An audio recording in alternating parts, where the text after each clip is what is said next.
接下来请收看中嘉新闻。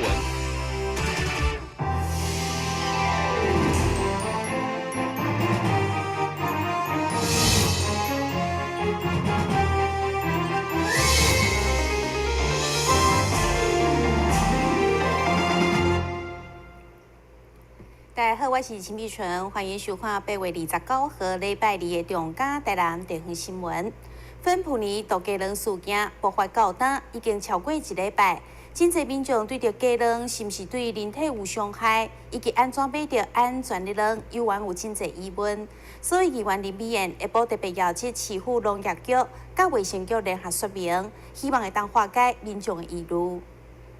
针对芬普尼鸡卵的事件，议员林美燕强调，现在大众上想要知影的，就是食了巴肚是毋是会对身体产生危害，敢有法度靠人体家己代谢，以及鸡肉是毋是要受到污染的疑虑，要求相关单位向民众说明清楚，并做好把关。我刚刚今天事件发生以后，我们有没有跟我们的市民说得很清楚？什么叫芬普林？你一天吃了多少会影响到你？然后呢，你如果去做一个检查，你是起信说标示而已吗？还是认为说你就不要去吃，你就不要去接触蛋了，不要去吃蛋了？所以这个我想不了解也变罢，你来愈了解，我也感觉讲我们越多的疑点呐。所以这个部分我想卫生局你到底今天事件发生，你不能一辈子就推给农业局了。农业局它在整个管控里面，养鸡的环境里面，用药方面，它当然要去管控，但是你应该很深入去了解。先去研究什么叫芬普林，它到底会不会对我们人体有影响？对此，农业局动保处解释，芬普林是一种胎糖剂，混做环境用药以及用伫宠物身上。认为这次事件有可能是被鸡仔无细腻食入身体所造成，并强调必须采用检验通过、安全无问题的鸡卵才会当上市。他要申请检验，就是说他这一场当初有被我们检验到是有芬普尼，它的蛋有芬普尼的。好，那这一场，它复验假设通过了，它的蛋是可以卖的嘛哈。但是它的鸡在这60天内要卖，连鸡也要采样检验，检验是没有检出了它的这个蛋鸡才可以卖出去。对此，议员林美燕要求赶紧向中央建议制定相关药品的管理条例，来确保安全的用药机制。也希望台南赶紧实行使用 QR code 来查询鸡卵的相关履历，好民众接了放心。但新闻加上林根采访报道。台南市的运动选手杨和珍在世大运滑轮溜冰摕到5面金牌。伊也有意要捐出奖金来修缮母校的训练场地。对此，议会国民党团召开记者会，要求市府要重视各项运动项目，积极改善场地甲设备，并且制定优秀杰出运动人员的表扬甲就业助力条例。在世界大学运动会当中，摕下5面金牌的台南查某囝杨和珍。表示将捐出比赛奖金修缮母校场地，议会国民党团考试这个善行，更加凸显市长赖清德长期支持棒球、摔塑或其他单项运动的无公平状况。同时，因也要求台南市政府订定杰出运动员表扬甲就业助力条例，协助优秀选手。本来我们台南乡亲很引以为傲，出了这么一位杰出的选手。在知道他的各种运动的辛苦这个练习的历史之后，我们觉得很惭愧。又加上赖清德市长说，我来跟中央争取预算，原本是在讲市长是不是觉得应该要好好的借这个机会奖励选手本身，同时把地方上设施设备有所不足的做一些积极的改善。经过这个事件之后，我们也盼望台南市政府能够把你的体育经费做一个适度的一个调整，让已经有实质好成绩的这样子的一个栽培的学校或者是团队，他们能有这样子的一个经费，去改善他们的设备。我想这个不需要中央的经费。你如果说你市预算里面已经编了规划会，然后有编了多少比率的一个预算的话，我们去跟中央再争取的话，我想这样子更具有说服力。教育局表示，目前设立溜冰场大约需要500万修缮。离杨河镇母校台湾各市的溜冰场将安排时间前往会勘，因为中央前瞻有相关计划，因此已向中央争取预算改善列为第一优先。另外，优秀选手若是要回来故乡服务，教育局将研究专辑办法，并赶紧送到议会审议。但新闻假山林登采访报道。讲到运动，除了世大运，后续阁有全国新疆运动会。伫咱台南市，就有两位新疆射箭选手施明豪甲吴朝农，因目前也正积极的进行训练，希望会当得到好成绩。提起弓箭瞄准射出去，施明豪甲吴朝农两位新疆人士，甲这寡射箭的动作做了非常的标准。因为因是台南唯一2个新疆射箭选手，其中施明豪近曾经参加过大大小小的比赛。施明豪表示，会接触到射箭完全是好奇，并希望借着射箭挑战自我。当初是因为我们有那个积水水上协会哦，就是他们每一年度都会举办全国性的比赛。那其中他就是在5年前他们在台东举办，然后刚好我有看到他们有一射箭的运动项目，然后他们比赛比完之后，然后我就跟当地的教练就请求说，他能不能让我试射一下，他们说觉得 OK， 然后就让我去接触到，让我去亲自体验这个射箭的乐趣。是一路到练习到现在，也参加各个大大小小的各样的大大小小的比赛，对，然后也在2015年11月份曾经代表台湾参与亚洲杯射箭锦标赛。吴朝农表示，当初是因为对射箭有兴趣，在认识施明豪以后，才在台南金城国中找到练习场地甲教练。两位选手也正在准备明年的全国新疆运动会，并期待有更加多新会加入射箭的行列，为台南将来的比赛争取更加好的成绩。因为台南目前参加射箭的太少了，我们也是希望说，能有很多愿意参加那个射箭的，可以来这边练习，然后因为我说实在，我年纪也大了，到时候可能只剩下他一位，所以我们希望说有更多年轻人来参加，身上的年轻人都能够来参加。其实这个不用说像一般的很就是需要用到很多的体力，所以很适合我们身障者来的那个运动。看到两位努力练习，亲像一般人同款，身体的不便并无让因放弃，变得勇敢面对，并希望用家己的故事，鼓励更加多新疆者，拢会当乐观面对不便，用运动感受人生的美好。咱新闻播报采访报道。2012年，对。位伫赤坎楼的高座乾隆满汉文玉碑，也就是碧玺碑，是赤坎楼的重要视觉意象。市府文资处为了维护保存甲研究，伫去年对其中一个碑进行仿制，上午正式完工启用。位伫赤坎楼的高座乾隆汉满文玉碑是台湾唯一的玉碑群，因为长期放伫户外，面对温度、空气污染等因素，造成保存的困难。而这也互文化局伫1805年进行仿制工作，并且伫29号上午正式公开。这一组石碑已经是台南市市定的这个古物了啊，所以我们有责任必须要把这个古物呢要维护啊，进行一些保存。那当然在保存的过程当中，必须要有一些基础的研究，所以我们在这一次的一个保存研究上面，我们希望对于这个碧玺碑目前的一个劣化状况，以及它的材质、文字啊、图形、形路啊、形貌这些等等的一个状况，有一个基础的一个了解。那透过这一次的一个仿制呢，我们仿制的其中的一块啊。那在这仿制过程当中，对于文字的扫描，还有材质这些等等的一个研究，我们都做了非常透彻的一个理解了哈。那对于未来这个9座碧玺杯的一个保存，那我们也有测定的相关的一个保存维护的一个方法。这次仿制计划专定以无破坏性、无污染性、高品质等原料来制作，经过多次修正以后，也得到这个上接近原件的仿制品。这次不只是从结构部分、表面材质部分，还有它的文字的表现的细腻度，包括其实这个设置点这文字处也就花了时间去思考。那整个最后的一个呈现，希望说它是变成跟大家没有距离的一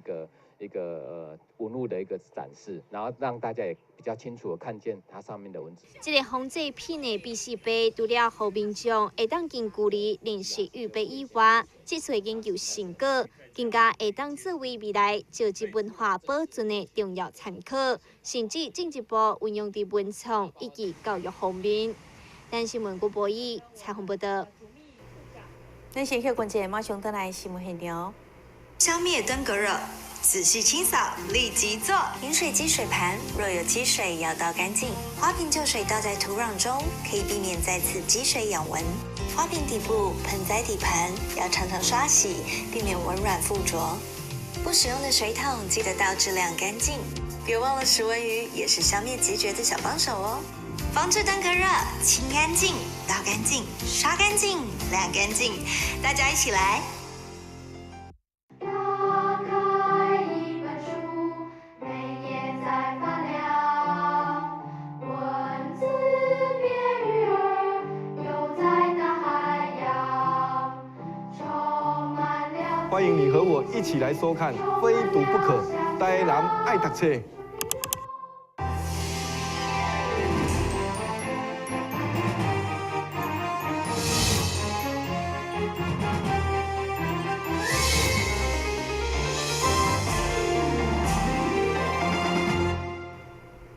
华山基金会中西区爱心填晒站已经成立服务第9天，上午特别甲长期关怀弱势慧心爱心会合作，伫台南市议会为独居老人办生日趴，互因度过烦恼又个温馨的生日。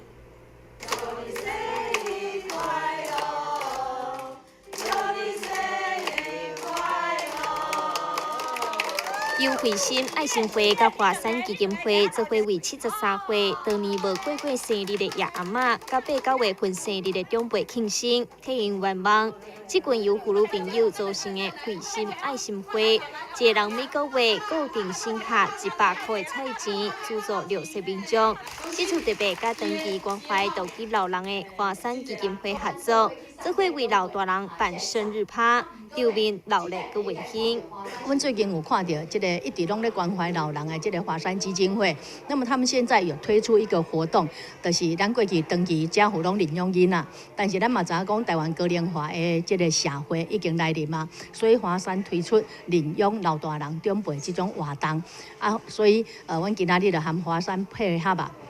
伫这个所在推出这个领养长者的这个活动，那真侪老大人因为因是拢独居的，所以会讲20-30年来拢无机会有一个厝内底的人来帮伊过生日。那我们今天也特别安排一个已经有20年以上没有过生日的长者啊，阮伫这个所在来帮伊做一个过生日的这个活动啦吼。啊嘛透过领养长辈这个活动呢，啊抛砖引玉，希望社会大家各界会当来支持。除了囡仔，咱该爱甲关心。以外，这长辈嘛是同款，咱未来关心的一个重点。有的人就是一个月拢管100、200，然后才可以让我们的老人服务没有间断，才可以一直延续下去。那这样当中呢，就是这9年来真的也是成就了很多的爱的故事，让每一个就是爱的事情，然后我们华山每一个服务都在不同的社会上的角落里面都有红背心的出现。那我们华山呢，就是只是一个桥梁，就是说。没有现场我们的议员还有我们的爱心妈妈这样子的付出跟奉献，其实我们机构的服务是没有办法延续下去。因为感受到个人社会的来到，所以调离关怀老大人行动的慧心爱心会，认同华山基金会的服务理念，所以特别省下菜钱，捐助75000块来帮助长辈，希望透过这项活动来达到抛砖引玉的效果。梨花山基金会也邀请在地乡亲每个月捐出1250块，也就是家里义工服务来关怀斗鸡中者。咱新闻家山林根采访报道。一定以台南女中、台南一中为主的高中毕业生参加 City Dancer 城市舞林计划，行遍台南各大景点，用真侪人做伙跳舞的方式来翕影片，希望会当将故乡台南推展到国际上。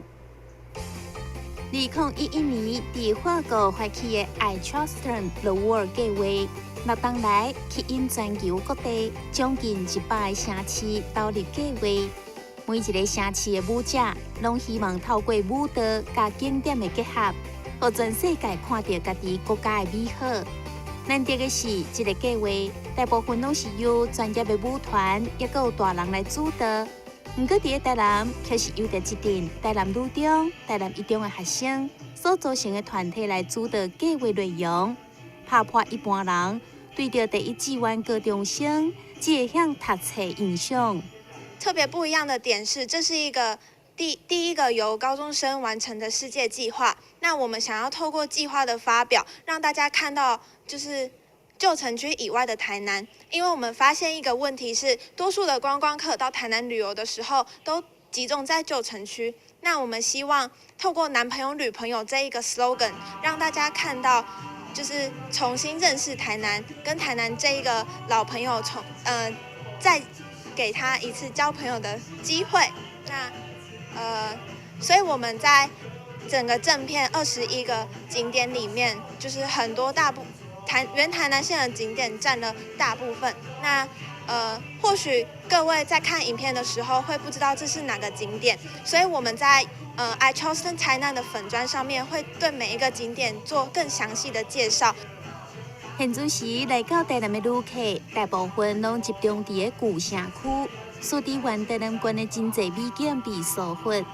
City Dancer 城市舞林团队也特别将翕片的场地刷到6甲、新营、咸水等区域来进行翕片采访，希望将台南各地美好介绍给更加侪人知影，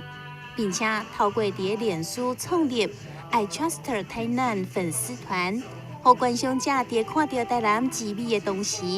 也会当了解景点背后在地故事。台南新闻张伟忠采访报道。为了要互捏米粉人这项技艺传承落去，台南市捏塑学会固定9月16号伫原理万年电工场举办创作比赛，得到议员吕维英的支持，透过记者会来斗宣传。捏面人早期的庙会是重要的民俗活动之一，不过随着时代的变迁以及科技的进步，现在这项传统技艺已经被科技化产品大量取代。现在已经真少人会晓，渐渐在社团当中，为了延续这项传统，廖雪莉老师为学校出发，招募经济教师，成立捏塑学会来推广这项文化，并且跟议员吕维英合作，9月16号伫原理万年电工场举办捏面人创作比赛，开发大众对捏面人的兴趣。这个技艺这个其实越来越失传的情况下，那我也特别感谢捏塑协会，长期以来从南区出发，然后一直这个往这个我们的传统技艺的保存上一直在努力，不断的在开班授课，把我们传统的这个技艺能够透过快乐的学习，然后让它能够一代传一代，把这个传统的技艺好好的保存下来。每年的比赛都一年比一年人数增加，甚至从幼稚园，然后在国小组，然后现在还有国中组，然后还有高中组，希望我们能够举办。所以我也非常感谢有这个机会。也在这个市议会的办公室里面，就是也希望就是说，能够透过大家的协助，把我们这个捏面继续传承下去。这次比赛的对象为幼儿园一直到高中组，总共有300位报名参加，以国来福作为主题，将分别处3名优胜甲佳作，希望这个活动，让有兴趣的民众有机会接触捏面人，也让传统文化生命延续落去。但新闻站山回潮帮采访报道。现代人因为饮食作息的关系，加减都有大块的问题。医生指出，若是 BMI 值超过27，就属于肥胖族群；若是超过50，就是非常的大块。如果无减重，除了造成身体负担，较严重的甚至可能危害到性命。接下来就带大家来看一位原本250公斤的男子，安怎透过手术成功的减重。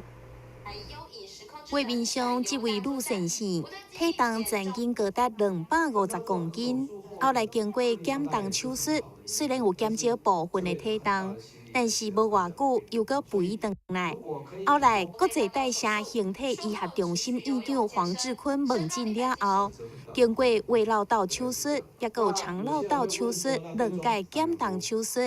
才让原本250公斤的体重降到115公斤。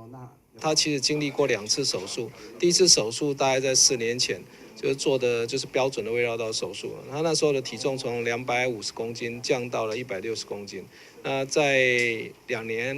手术2年之后，他的体重就开始出现平原期，就停滞的状态。所以我们大概在2年前再帮他做了第2次手术。第2次手术就是把标准的胃绕道手术转成远端的胃绕道，也就是说把小肠的吸收再减少。那所以他现在的肠道况治，就是肠道的吸收的能力会比正常人来的差一点，他大概只有1半的吸收能力，所以让他可以达到一个比较稳定的体重状态，也可以让体重持续下降。所以他2次手术之后，他又降下了45公斤，他现在的体重是115公斤。经过2届手术成功减重的陆先生，现在人生观变甲有目标，不但已经有了家己的事业，连结婚的对象也找到啊，让伊相当感激医疗团队用心的照顾。开完刀之后，我是觉得走路变得很轻松了。对，那后来就觉得说，真的我感觉我真的好像找到我人生的第2春，整个人就复活了起来。对。医生表示，只接受1届减重手术的肥胖病人，复胖的几率非常的高。若是搁再进行第2届减重重建手术，得当互病患更加有效减轻体重，也提悬肥胖并发症疏解效果。台北新闻张伟忠采访报道。新闻最后赶快来关心气象。